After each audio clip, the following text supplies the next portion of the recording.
case. Control my garage door. This one, garage door, let me see, up. Good. Okay, garage door down. It's good, isn't it? Okay, garage door down and garage door up. Amazing. What else can I control? I can control, it's air conditioner. It's a bit hot in here, so air conditioner on. A bit colder. That's getting. It's getting a bit cold. Air condition warmer. Warmer. Stop. Turn air conditioner off. Stopped it. Very good. I know. I'll use silly. Silly's quite handy. Hey Silly, turn on the television. Ding ding. Turning television on. All right, so you can hear it. Hey, Silly, turn the television up. Silly, turn the television down. Thank you, Silly. That's enough. I just remembered. Hey, Silly, remind me to buy eggs. There is a lot that we can control and a lot that we cannot control. But I wonder, do you know who controls everything? Who knows all things? And nothing takes him by surprise? I think you know the answer. God.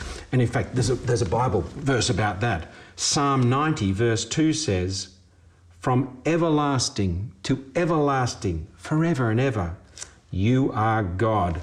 Now, I want to sing a song called Nothing Takes God by Surprise, because nothing does. All right, here we go.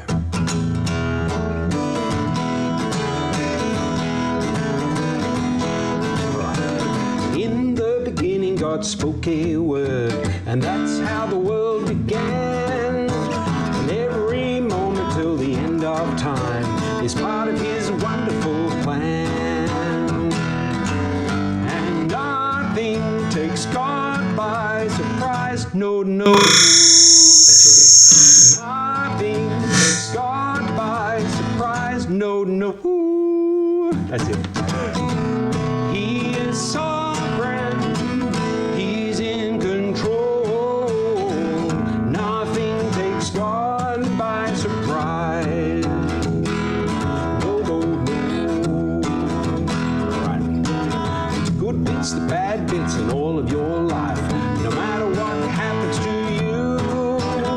you can be sure God is always in it, and Jesus can carry you through. Yes, He can, because nothing takes God by surprise. No.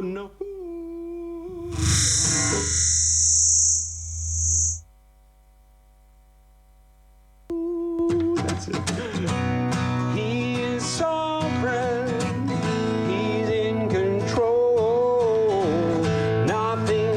God by surprise. No. All right. He knows every deed before it is done. He knows your every thought.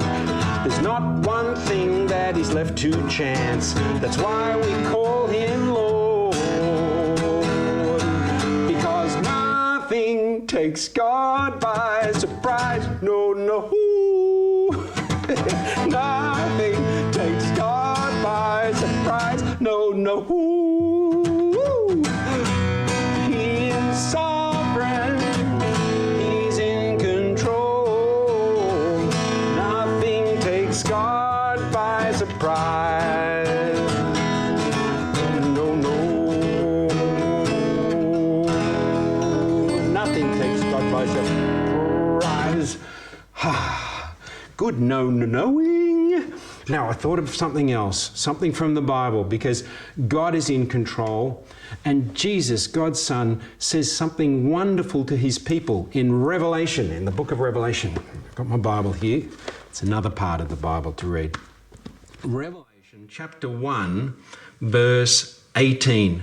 Jesus says to His frightened people, I am the living one. I was dead, And now look, I am alive forever and ever, and I hold the keys of death. Whoa, how precious. Did you notice that Jesus said that his people had to do something? They had to look. Yes, that's right.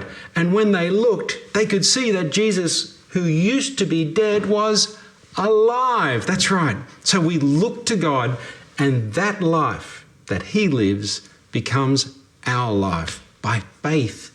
So look to God and believe, and look to God in his word. That's so important. We should do that all the time. And look to God by praying to him. We need to learn to stop what you're doing and pray to Jesus. Stop what you're doing and pray to Jesus. Stop what you're doing and pray to Jesus. Mighty, mighty Jesus. When you're laughing, pray to Jesus. When you're crying, pray to Jesus. When you're bored, whatever, pray to Jesus. Mighty, mighty Jesus. When you're noisy, pray to Jesus. When you're cranky, pray to Jesus. When you're naughty, pray to Jesus. Mighty, mighty Jesus. When you're hurting, pray to Jesus. When you're frightened, pray to Jesus. When you're sleepy,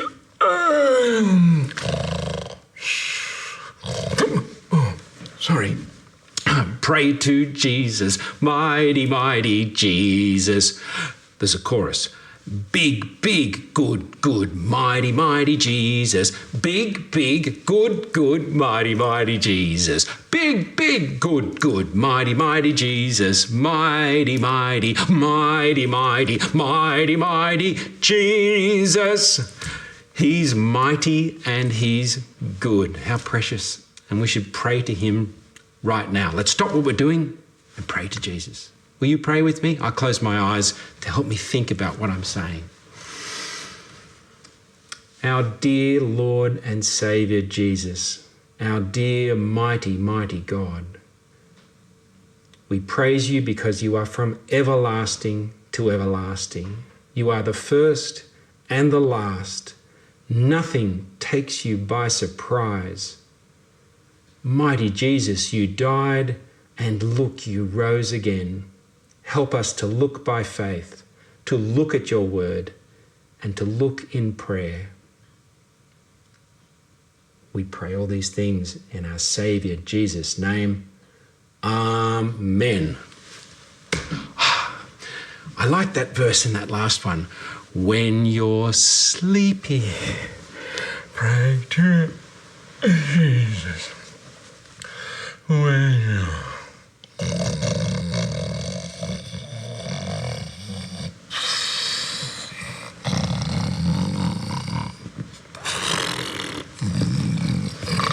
wait a minute.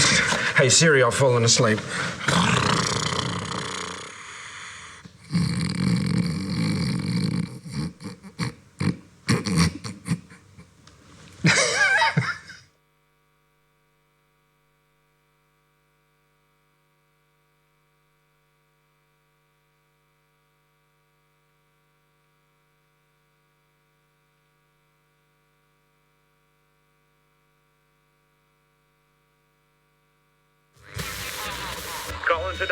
Colin to Nudge, do you read me? Do you read me? Over. Nudge to Colin. I am a puppet, so I can't read. I cannot read. Oh, it doesn't matter. If you've hung the coat hanger up, it should work. So can you come back inside? Okay, returning to Mission Control HQ Base Camp Nerve Center Head Office Mothership. back at last. Yes, the red light's on, Nudge, so I think you got it working. Ooh, okay. Welcome to the Fam Bam Catechismo Kids, the question and answer radio show like no other. That's because there are no others. Anyway, what...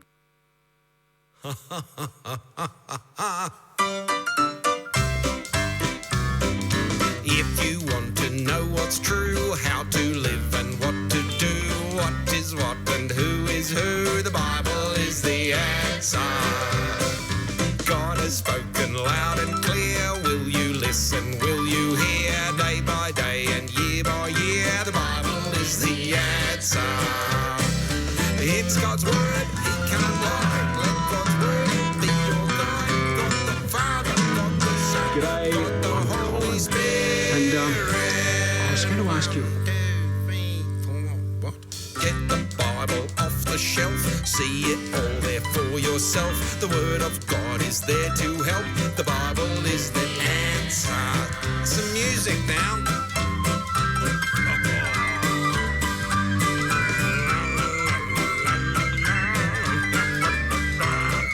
That's nice. Now, when it's dark, He shines the light. When we're wrong, He says what's right. Shows the way, the truth, the life. The Bible is the answer. It's God's word, He can't lie. Let God's word be your guide. God the Father, God the Son, God the Holy Spirit. 1, 2, 3, 4.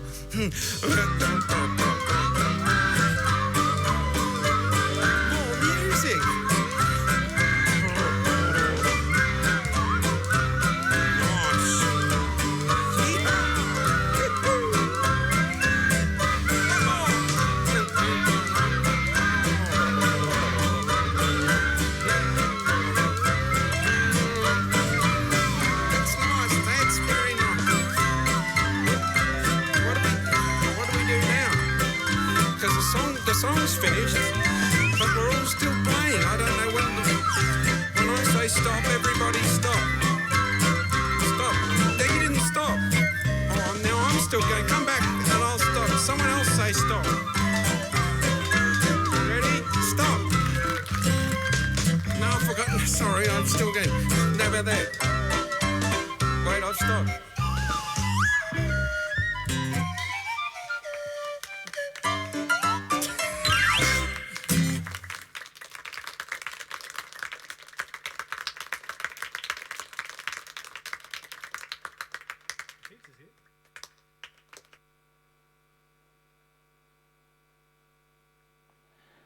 Good morning, everyone, and welcome to church this morning on this lovely, warm Sunday morning. I do hope you're able to enjoy it even in a front yard or a backyard or something like that this sunny day. This morning here at church, we're going to be sharing together in God's Word, understanding Him better. We're going to be singing together and enjoying fellowship afterwards via our Zoom morning tea if you're able to join us for that. We're thinking about grace today. We're thinking about Romans chapter 9, and Chris is going to be bringing a message to us from Romans chapter 8, So it'd be good if you do have a Bible to grab that out and have that with you for this morning. I read this morning in Psalm chapter 9 these words, Psalm 9, I will thank the Lord with all my heart. I will tell about all your amazing deeds. I'll be happy and rejoice in you. I will sing praises to you, O Most High.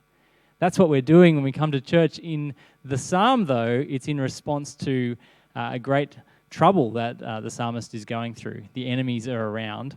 And he continues a little later, but the Lord, considering all those circumstances, but the Lord rules forever. He reigns in a just manner. He judges the world fairly. He makes just decisions. Consequently, the Lord provides safety for the oppressed. He provides safety in times of trouble. That's what we need to hear at the moment, isn't it? Safety in times of trouble. Maybe you're feeling that to some extent at the moment. We can trust in our God who provides for us. So let me pray for us as we begin our service together. Our Father, our great God, we thank and praise you that we can join in this way together this morning. We can celebrate you. We can understand more about you so that we might know you better and love you more. And we pray that might be the case as we enjoy this time together. Amen. As I said, we're thinking about the topic of grace a little bit today, and we're going to start by singing Only by Grace. So let's sing together.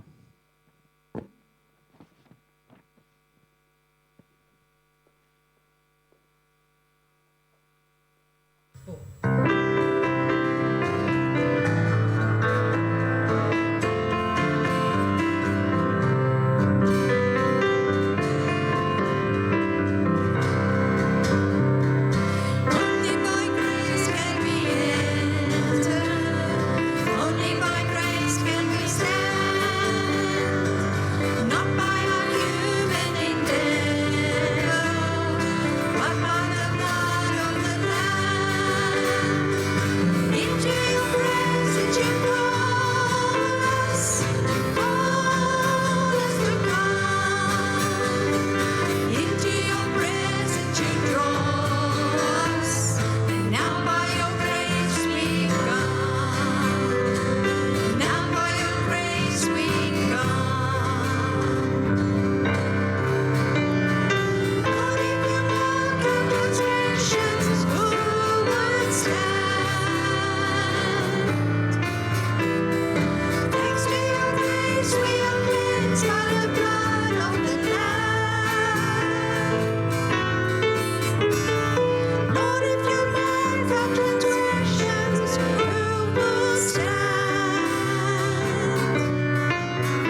Our Redeemer does indeed live. It's what we celebrated last week on Easter Sunday especially, but we celebrate it all the time.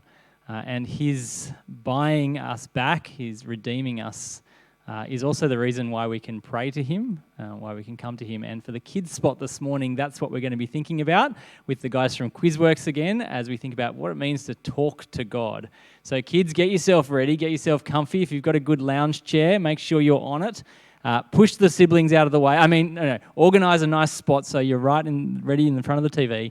And parents, you might like to download the Kids Church material, which is available on the live stream section of our website. Click through there to number 3. Talk to God is the name of the file, and you can download that.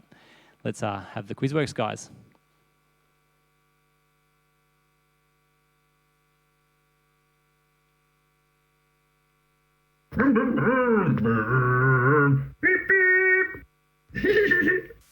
Hi everyone, I'm Matt. That's Scruff. Scruff, we can't hear you. You'll have to unmute. Is that better? Yeah, much better. What did you want? Oh, nothing in particular. I was just a bit bored and I wanted someone to talk to. Right. Well, today on Quizworks Home Delivery, Chrissy is going to be sharing about how we can talk to God anywhere at any time about anything. Let's watch. Cool. Hi everyone, I'm Chrissy. I wonder how you're feeling today. Maybe you're feeling happy. How about we all make a really big happy face? It's great to feel happy, isn't it? But we don't always feel happy, do we? Maybe you're feeling sad today. Let's all make a sad face. I wonder what makes you feel sad or worried. I know sometimes I feel sad when I run out of my favourite food. And sometimes I feel sad when I'm feeling sick. And sometimes I feel sad when I've had a fight with someone I love.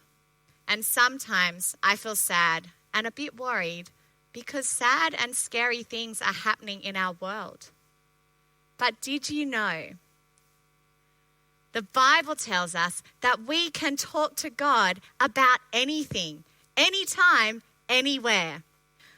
Whether we're feeling happy or sad or somewhere in between, we can always talk to God. And I'm going to teach you a song now, which is going to help us remember that. We're going to sing it to the tune of Open, Shut Them, Open, Shut Them. But we're going to learn different words and different actions, and some of those actions will be in sign language. I'll teach it to you, then you can join in when you feel ready. It goes like this. Talk to God, you can talk to God because of Jesus. Talk to God, you can talk to God. He will always hear us. If you're glad or if you're sad or if you're in between, no matter how you're feeling now, God is listening. Great job. I'm going to tell you a story. This is Angie. Angie loved Jesus. And Angie was having a really happy day.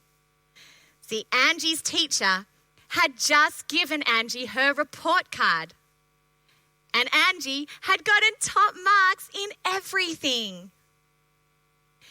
And today was also Angie's birthday. And Angie had just received exactly what she wanted. A brand new puppy dog. Woof, woof, woof, woof, woof, woof, woof. And best of all, Angie and her family were soon to go on a holiday to the beach. And Angie was even going to get to fly in an aeroplane to get there. Zoom, zoom, zoom, zoom. All of this made Angie feel really, really happy. And so Angie, she wondered if she could talk to God about how happy she was feeling. And then Angie remembered this song. Talk to God, you can talk to God because of Jesus. Talk to God, you can talk to God. He will always hear us. If you're glad or if you're sad or if you're in between, no matter how you're feeling now, God is listening. And so Angie did talk to God. And she thanked God for all the good things he had given her. And Angie knew that God was listening to her prayer because of Jesus. But Angie didn't always feel happy. Sometimes Angie felt sad. One time, Angie had fallen over in the playground and really hurt her knee. Ow! And Angie's teacher came to give her some help. And one time, Angie's dog got really, really sick. And when they took him to the vet, well, the vet told her that her dog might not be able to stay alive much longer. And worst of all, the holiday that Angie and her family were soon to be going on, it had to be cancelled because lots and lots of people were getting sick. All of this made Angie feel really, really sad. And so Angie wondered whether she could talk to God about how sad she was feeling. And then Angie remembered this song. Talk to God, you can talk to God because of Jesus. Talk to God, you can talk to God. He will always hear us.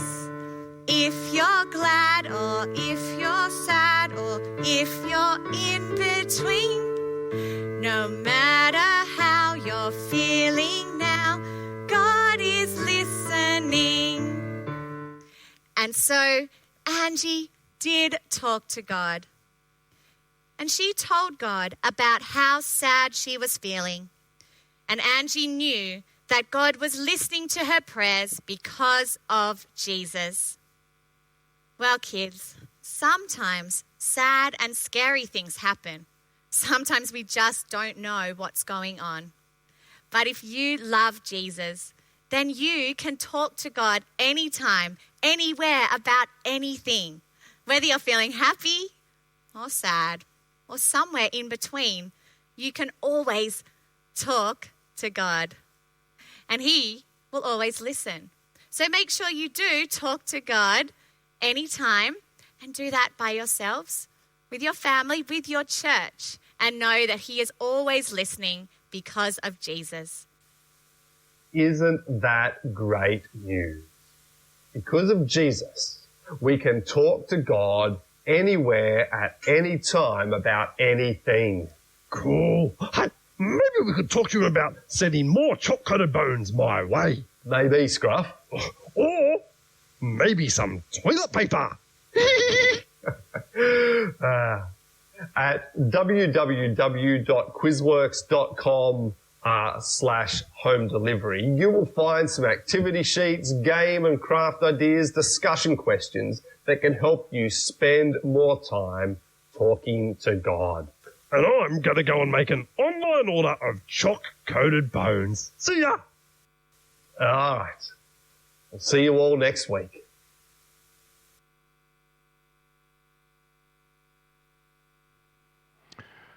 Good morning. It is great to be here. It's always different when we do services this way, and it's good that we've got resources such as Quizworks and Colin Buchanan and others who are providing resources to do things. And we are having to do church in very different ways. And don't forget tonight, if you'd like to join our service tonight, is not like this. It will be on Zoom, and it'll be just a Bible study discussion. There's only a few of us are there, but if you want to join us, we'd love you to join us.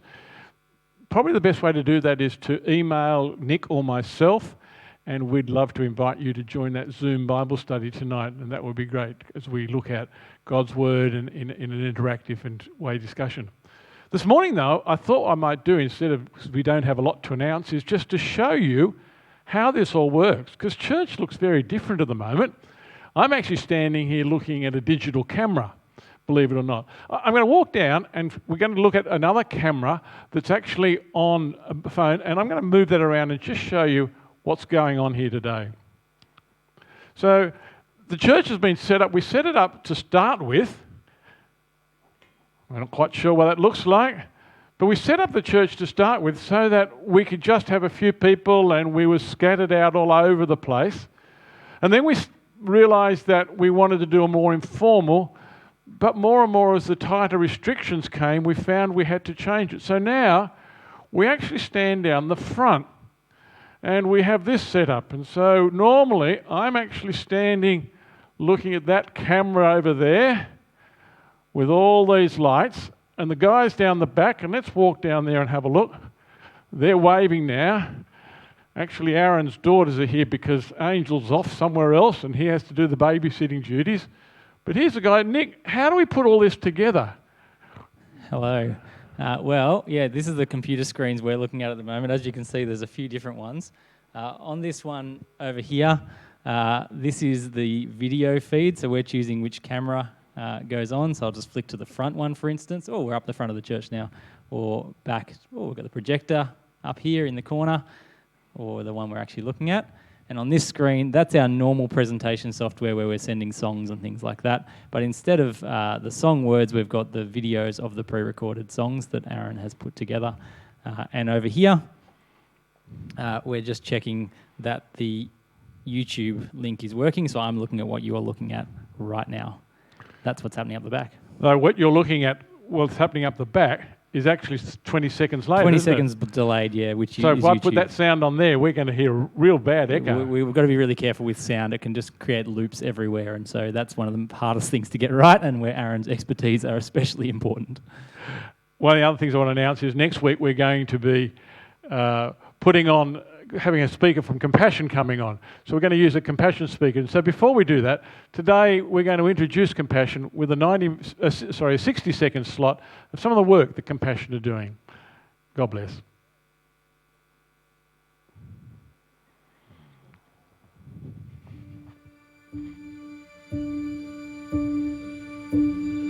เมื่อก่อนนั้นที่ดินแห่งนี้เป็นที่หวาดกลัวของชาวบ้านซึ่งเขาคนตายไม่ว่าจะเป็นเด็กหรือผู้ใหญ่เขาก็มาฝังตรงนี้หรือว่าเขามาเผาตรงนี้เพื่อที่จะไหนแต่ว่าไม่มีใครที่จะเมื่ออย่างนี้เกิดขึ้นเขาก็ไม่กล้าที่จะมาเหยียบย่ำหรือมาทำอะไรใดๆทั้งสิ้นกับสถานที่แห่งนี้จะแสดงถึงความยิ่งใหญ่ของพระเจ้าแล้วก็จะแสดงถึงเป็นเหตุให้เขาได้รับพระพรจากสถานที่แห่งนี้จนถึงวันนี้ครับทุกวันนี้สถานที่แห่งนี้ไม่ใช่เป็นสถานที่เป็นความสถานที่แห่งความตายแล้วแต่เป็นสถานที่ให้ชีวิตและให้ความสว่าง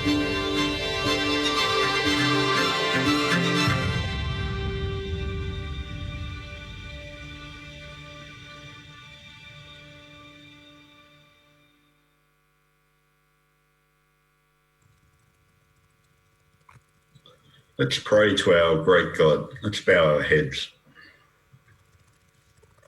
Father, we thank you for the wonderful fact that we have Christ risen from the dead.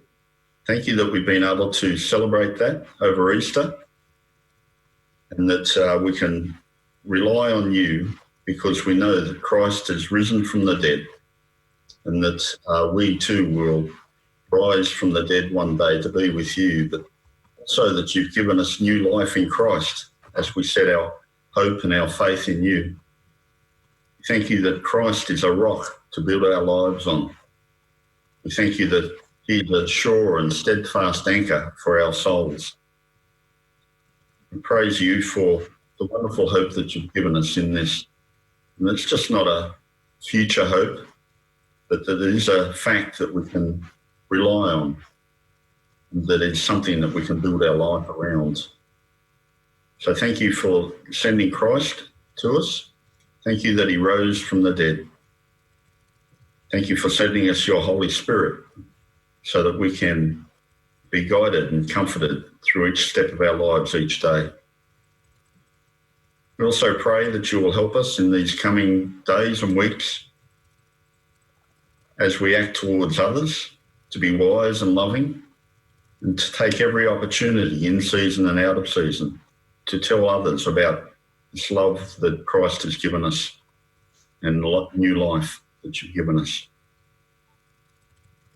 We thank you, Father, for in this time of crisis, for the doctors and nurses, the medical staff who are treating and testing sick patients for the coronavirus. We pray for courage and for strength to continue on for them, that they will be fully equipped with all the medical needs that they have, and that, Father, they will feel and know that you are leading them with the extra strength that you give them. We also pray for our state, federal and world leaders, that they will look to you at this time of crisis and see that you are our only hope. You will help them make wise decisions in the days ahead, managing the health and the economy of each country. We pray also for many of us who are, during this time of change, are anxious, uncertain, finding things difficult in isolation, in times of unemployment. We also pray that you will help us realise our need for the Lord Jesus Christ. We pray for those in our fellowship, particularly, who are feeling lonely and vulnerable. Fill them with your Holy Spirit so that each day we'll be able to rejoice in your presence with us and your guiding us each step of the way.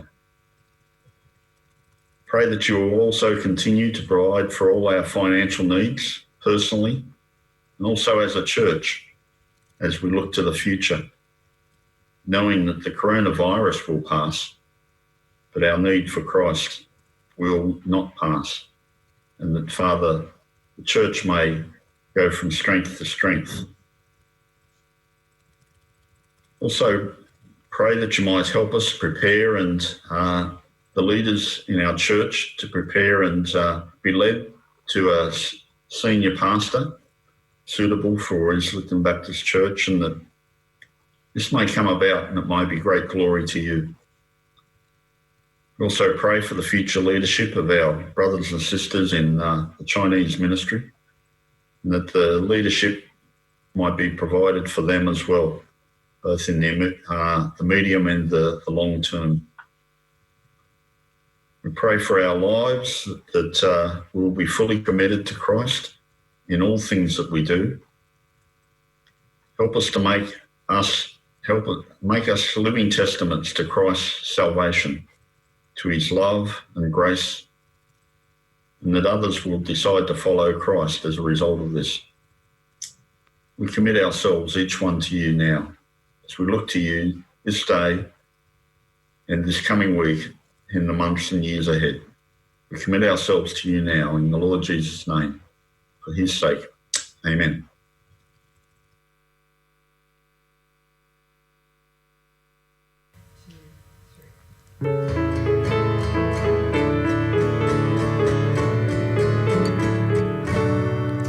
And I hear the Saviour say, thy strength indeed is small. Child of weakness, watch and pray. Find in me thine all in all.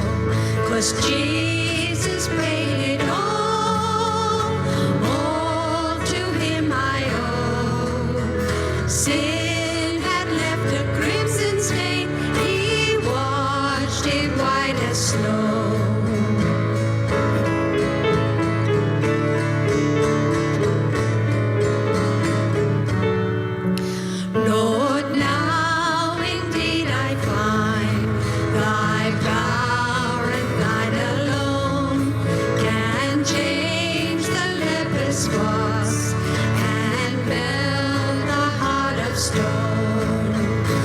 Jesus paid it all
as snow. He washed it white as snow.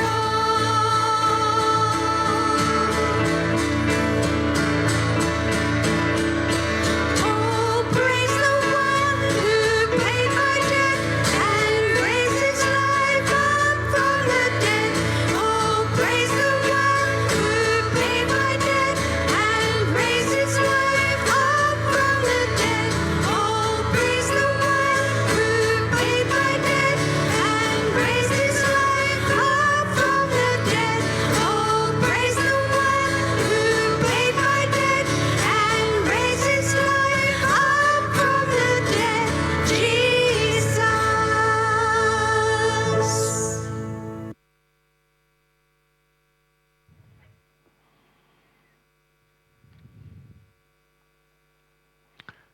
Our Bible reading this morning is from Romans 8. I'm not going to read all of it. I just want to read from verse 18.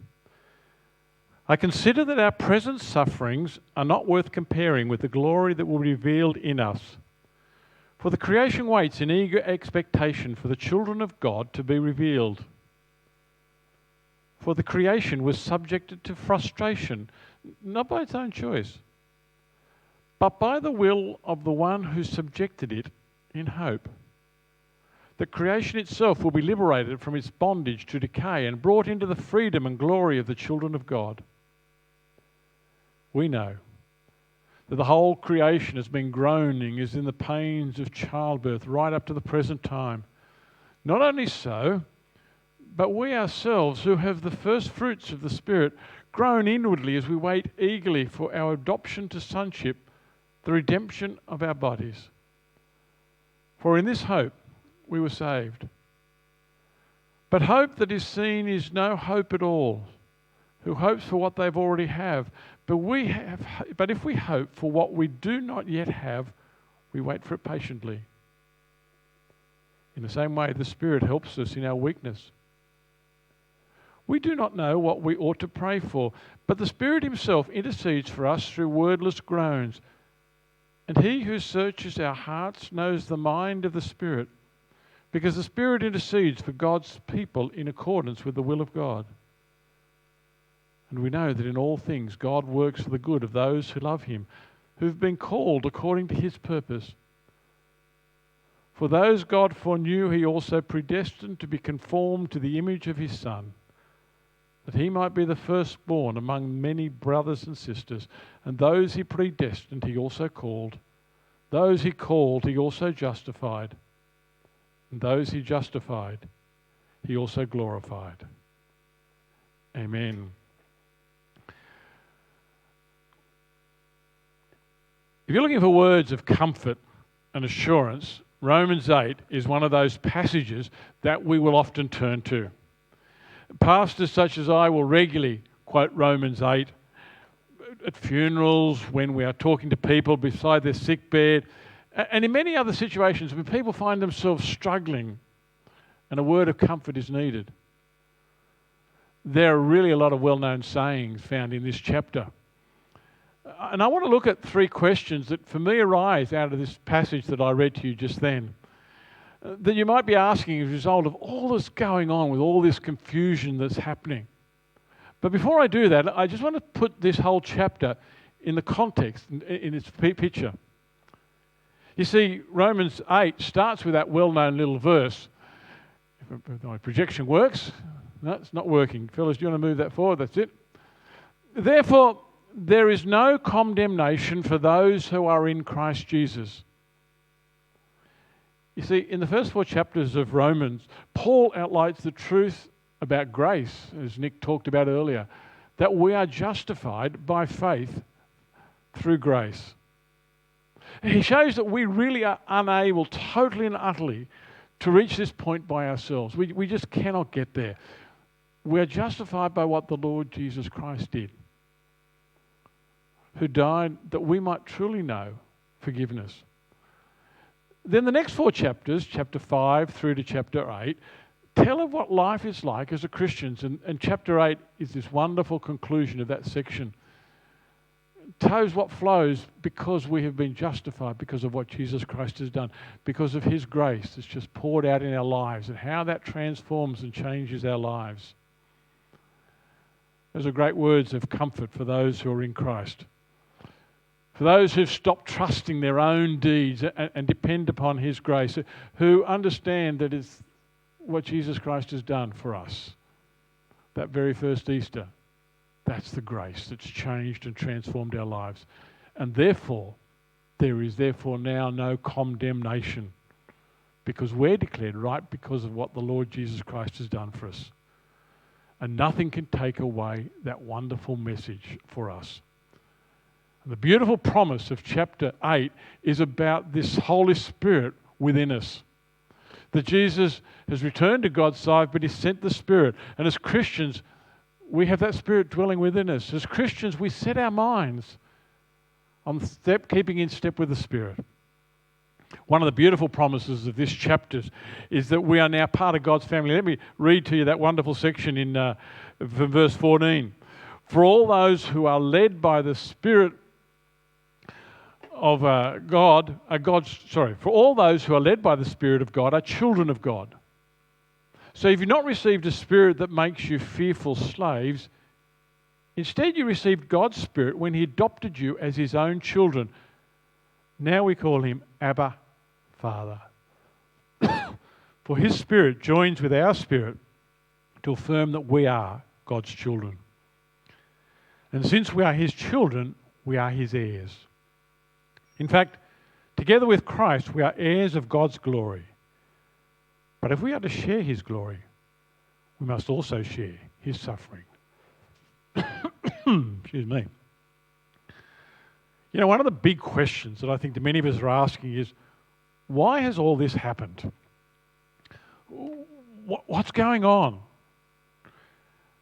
You know, you're probably not going to be surprised that I'm not going to be able to give you a nice, simple answer to that question. I'd love to be able to, but there is no nice, simple answer. It's not helpful to point the finger of blame at particular person or particular people or particular groups, or to say if our governments had have done such and such better, or a certain nation had have acted this way or that way or other. So often we just want to point the finger of blame at someone. Why did this happen? Why is the whole world suffering at this time?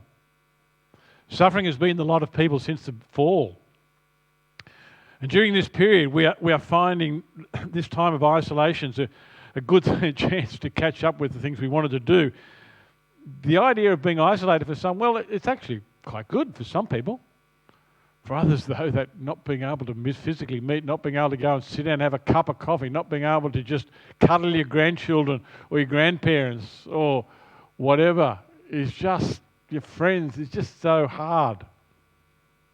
The greatest suffering is those who've lost loved ones, those whose health has been shattered, those who are struggling to make ends meet because they've lost their job or their income's been reduced so greatly that they're not quite sure where their finances are coming from. And the effects on many people are going to be long-lasting. There's great uncertainty about the future. What does the future hold? And all of us, to some extent, feel that pain. Paul puts it in perspective when he says this. He says, I consider that the present sufferings are not worth comparing with the glory that has been revealed to us. I'll move that slide forward. It's not moving, this thing. He then goes on to speak about how the creation is also suffering. God created a world that was beautiful. A world where everything worked together. A world where there was no pain. That all changed with the fall of man. That all changed with the entrance of sin into the world. Ever since then, the world has suffered. We often look forward to that time when we'll be reunited with the Lord in glory. That's also true of the created world. The created world, let me read the next reading. You might like to move the next one forward. For the creation was subjected to frustration, not by its own choice, but by the will of the one who subjected it in hope, the creation itself will be liberated from its bondage to decay and brought into freedom and glory of the children of God. All the created world suffers. Why is this present situation happening? It's part of the fallen world that we live in. It's part of this time when we live with the consequences of sin. The good news that there is coming a time when even the whole world will reflect the glory of the Lord our God. Not just us, but the whole world. And so that raises the next question. In this fallen world, just what do we pray?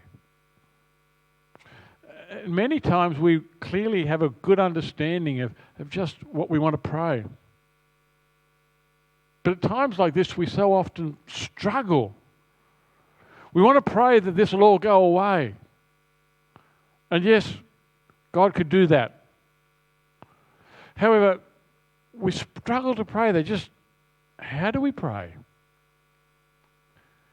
At times like this, that verse 26 becomes a really interesting verse for us to understand. In the same way, the Spirit helps us in our weakness. We do not know what we ought to pray for, but the Spirit Himself intercedes for us through wordless groans. The Holy Spirit's there with us in our weakness. One lesson that many of us have been struggling to learn in this present time is that we're not in control. We just don't know how best to deal with this whole situation. It's in our weakness, when we accept this new reality, that we're not in control. It's in our weakness when we accept that the Holy Spirit comes to our aid.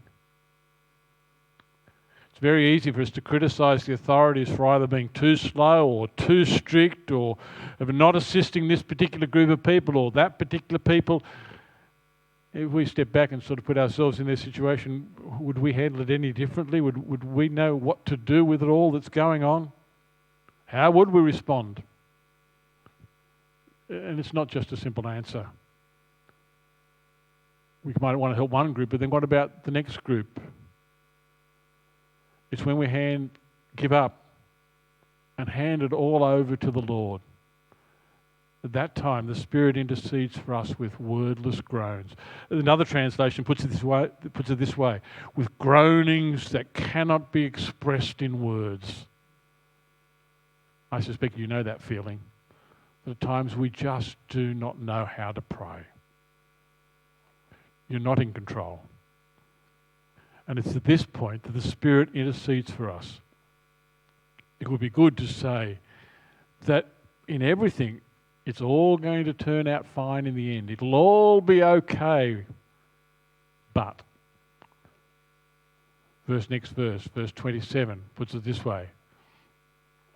And He who searches our hearts knows the mind of the Spirit, because the Spirit intercedes for God's people in accordance with the will of God. You know, often our prayers are really based on what we think would be best for that particular situation. Paul reminds us that the Spirit searches our hearts and intercedes on our behalf. It'll always be in accordance with the will of God. Which leads me to the next question, the third question. What does good look like? One of the most used verses in this chapter is this next one, verse 28, which puts it this way. And we know that in all things God works for the good of those who love Him, who've been called according to His purpose. What does that good look like? Sometimes having that verse quoted at you can be a really great comfort. Other times, it's not a great comfort. It's almost like the person saying, "She'll be right, mate, get over it. It'll be okay." That's not the message of this verse.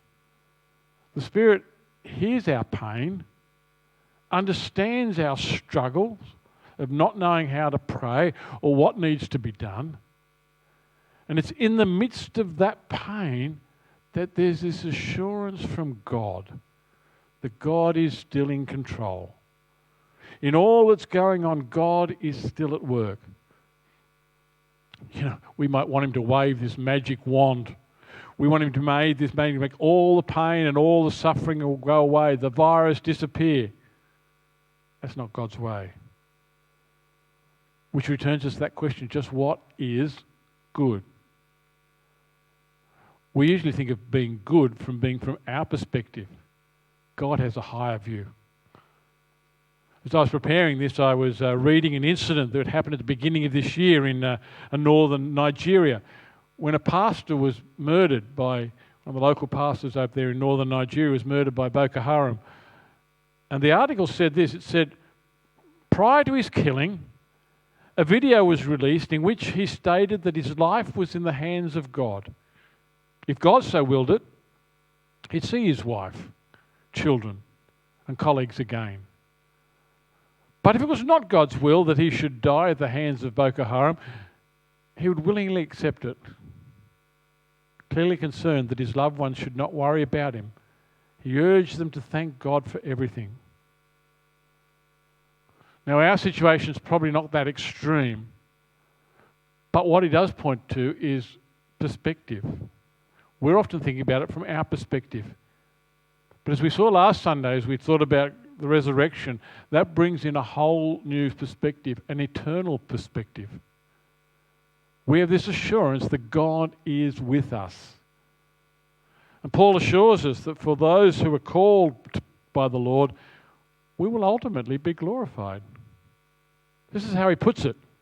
Verse 30. Those he predestined, he also called. And those he called, he also justified. And those he justified, he also glorified. We can sometimes get hung up on that language about the predestined. Put that aside for one moment and dwell on this wonderful truth. You who put your faith in Jesus Christ, our Lord and Saviour, you whom the Lord sent his Son to die for, you are justified. You are glorified. Not because you're great or anything else, but because of his grace. What a wonderful truth. That's God's good for us. To know that ultimately we are justified, we are glorified. God's greatest desire is for you to be with him. In this time of great disconnection from so many we love, we understand even better that wonderful assurance that no matter what, God is with us. We may not know what the future holds, but as that old song says, we do know who holds the future. And he's working it out for the best, for God. Good, not necessarily in terms that the world understands, but good from God's perspective. And the final sections of Romans 8 that we didn't read earlier, but I'll read shortly, is a wonderful reminder that there's absolutely and utterly nothing that can separate us from the love of God. Many of us are really discovering in this period of isolation that while we may be physically separated from the ones we loved, that doesn't mean to say we're not loved. And there's been some wonderful creative ways that people have got around this whole isolation pit and worked out ways of showing their loved ones that they still love them. They've shown them and found out all these creative ways of sending messages to children, to grandchildren, to loved ones, to friends, to grandparents. Seen pictures of children standing outside windows of nursing homes with messages and on paper and writing, and other people, all sorts of ways. This is not going to separate us from our loved ones. Sadly, though, for the reality is for some people who are separated from loved ones, there is a separation.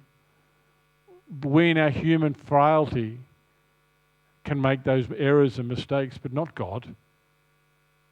Paul asks two questions in this last final section. He says, who will bring any charge against those who have chosen?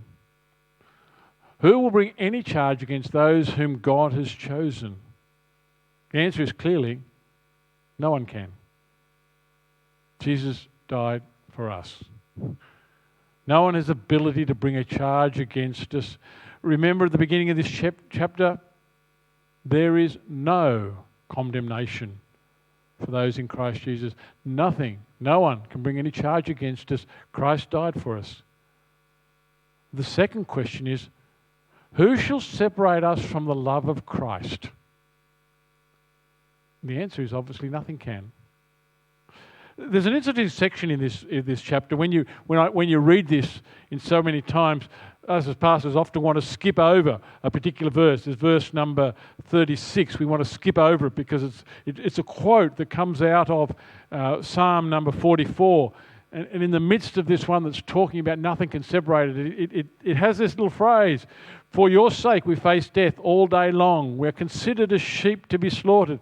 And it just seems to clang with the rest of the chapter. But when we read it in context, we realize that when he's talking about nothing can separate us from the love of Christ Jesus, it's in the midst of pain. It's in the midst of suffering. It's in the midst of sheep being slaughtered. It's in the midst of things going wrong. It's often in the midst of suffering that we find out just how much we really are loved by the Lord.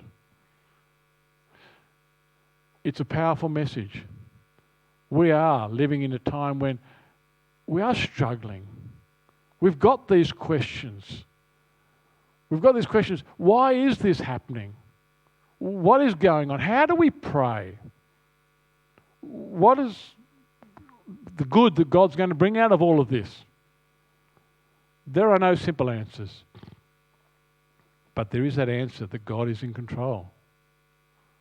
There is that reality that God is with us. And through the midst of this pain, through the midst of the suffering, nothing, absolutely nothing can separate us from God's love. So let me conclude by reading that passage from verse 35 to the end of it again. Who shall separate us from the love of Christ? Shall trouble, or hardship, or persecution, or famine, or nakedness, or danger, or sword? We might want to add in, or coronavirus. As it is written, for your sake we face death all day long. We are considered as sheep to be slaughtered. No. In all these things we are more than conquerors through him who loved us.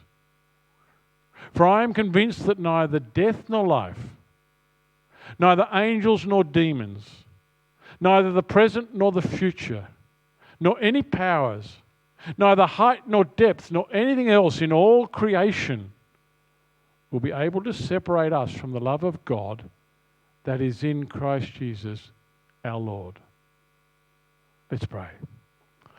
Our Lord, our God, in the midst of all that's going on, in the midst of all the dramas that's happening around about us, what a wonderful truth to know that nothing can separate us from your love. We give you thanks and praise. Nothing at all, in all of creation, in all the world around about us, can separate us from your love. We might feel separated physically from one another. We might feel separated from our church because we can't physically be there. We might feel separated from our family, from our friends, from our work colleagues. And sometimes we feel that separation from you. But Lord, the wonderful truth of this passage is with God's Holy Spirit within us. He hears our pains, our groans, and reminds us that nothing at all can separate us from your love. There is no condemnation for those who are in Christ Jesus. And our Lord, our God, we want to give you all the praise, all the glory, and all the honour. For we say thank you in Jesus' name. Amen. And our final song is just that reminder. We just simply want to say, Jesus, thank you.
we can be wonderfully thankful to Jesus. Let me pray as we conclude our time together.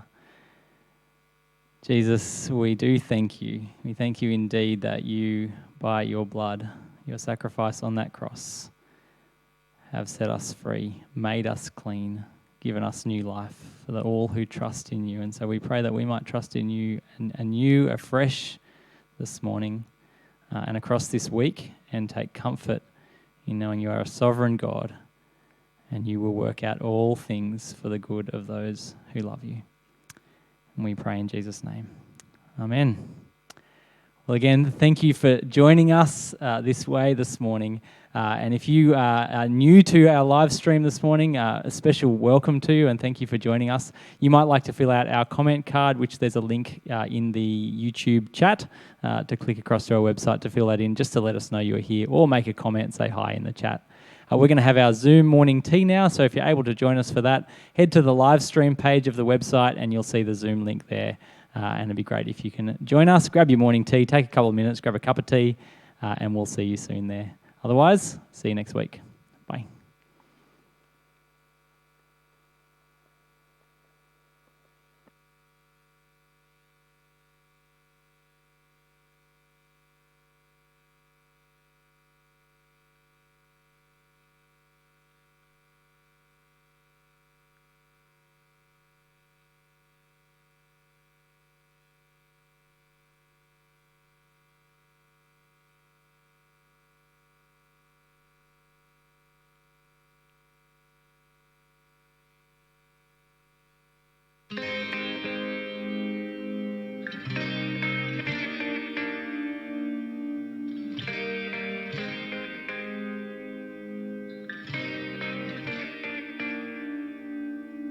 How long now until you come? Until we see you as the eternal sun, just like the evening for the morning sun. We wait for you.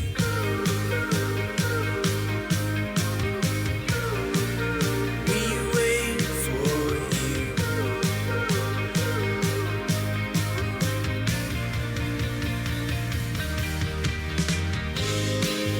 'Cause there will be a day when we are one, together in a city made of pure gold. We will be forever in your love. And I just wanna be with you, my God. I just wanna be with you forever, in the glory and the beauty of your love.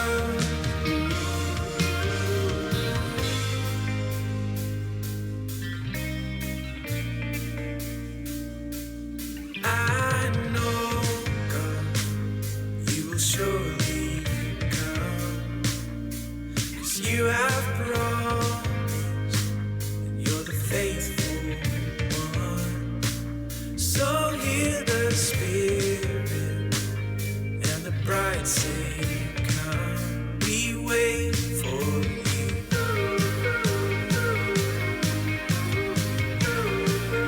We wait for you.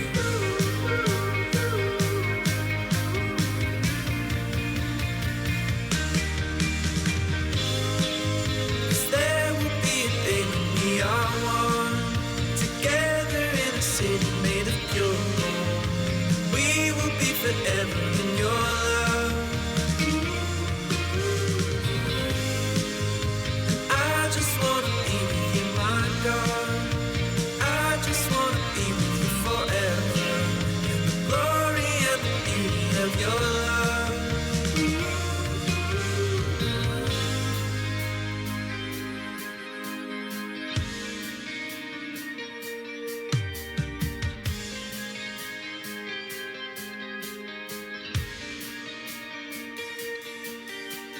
Then when you come, bridegroom and bride will be one.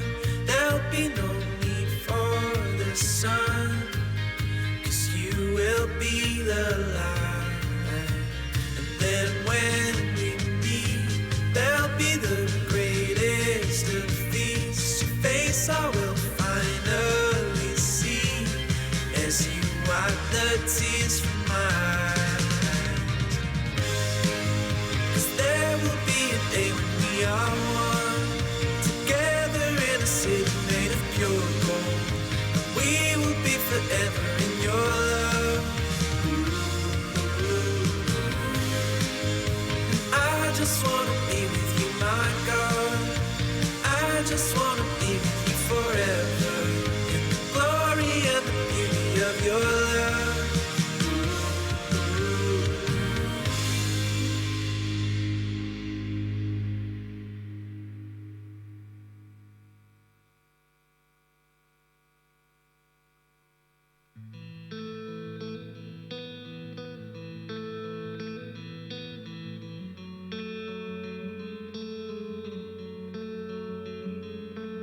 We are citizens of a heavenly home.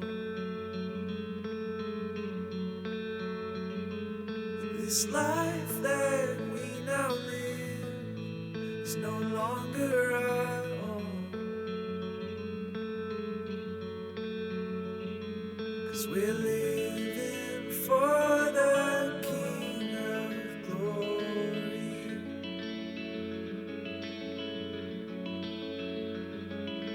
Our lives laid down will tell his story.